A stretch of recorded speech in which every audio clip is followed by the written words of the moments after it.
Hi guys, this is the final episode of chapter 3. Now, the final episode of chapter 3 talks about one of the most illuminating subjects of the entire Bhagavad Gita. You see, throughout the entire verses that we have covered so far, you would have understood that Bhagavad Gita talks about a variety of things, such as psychology, such as physics, quantum mechanics and science and so forth, and so many other things that transcend every religion in this world.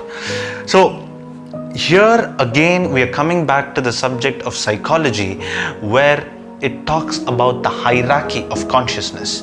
Now, if we take a look at our consciousness, we have discovered only 5 to 10% of its true potential. 90 to 95% is still unattained. But what is the way, or rather the flow chart, in how you get down the process to find a true potential? Now, the first step is our sense organs. Our sense organs are present where it has a set of likes and dislikes the moment it comes in contact with them. You see, the 5 sense organs which we have, which you can see in this video right here, just speaks or just acts on whatever comes in contact with them. It might like something or it might dislike something.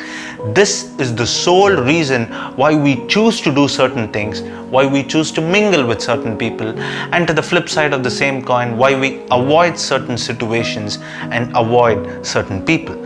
The sense organs does not have the ability to determine what is right and what is wrong, but is highly selfish in nature. Now, if we travel a little down onto the second step, we see the human mind, the most complicated object in this entire world. The human mind understands the sense organs and knows that it is selfish, but does not have enough capability into making the human body understand that it is present for selfish gains. The mind is always aware of every situation that happens in the body, but does not realize what is present and how the human body has to carry forward into understanding the deep level of consciousness. This is where the third step comes very, very handy. The third level of hierarchy is the intelligence. This is something that in Sankhya Yoga is known as Buddhi Yoga.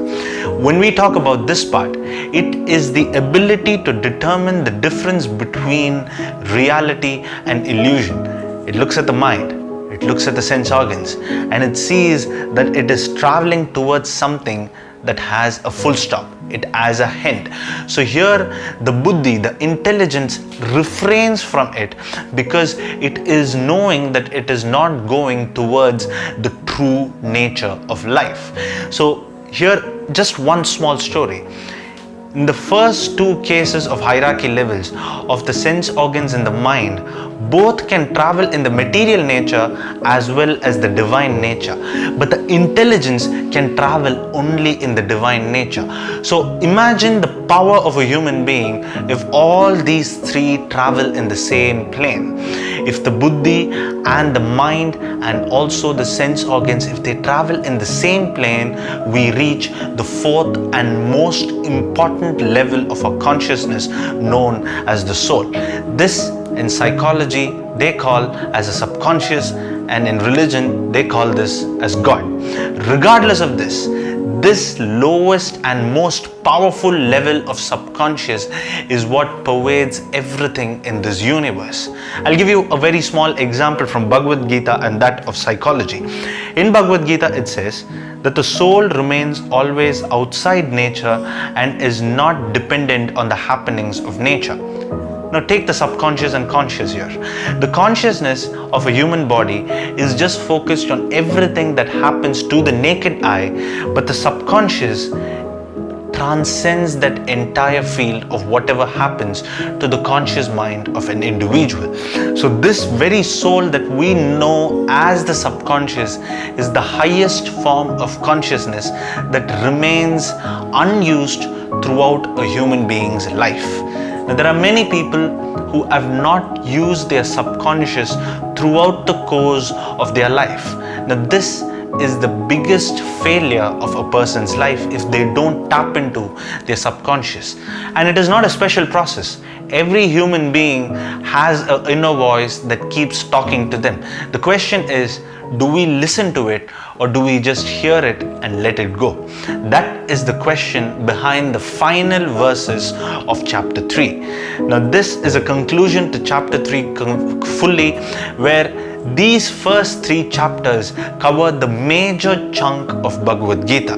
The following chapters in the Bhagavad Gita would always have a theme based on the first 3 chapters, so we would be going through it much faster than what we did the earlier 3 chapters, because in the first 3 chapters went in the sequential order of understanding how the entire human body and the human mind works. And throughout our episodes, I would have always said that understanding this human body is the most complicated thing to do. And since we have covered that in the first 3, the future of the remaining 15 chapters is going to be much more simpler, much more quicker, and we're going to make it much more effective than the earlier 3 chapters. So that's a wrap for this particular episode, and I hope you guys enjoyed this video where you can find out what your deepest level of consciousness is. If you did, do give it a thumbs up, and as always, thank you for watching, and until the next episode, it is goodbye.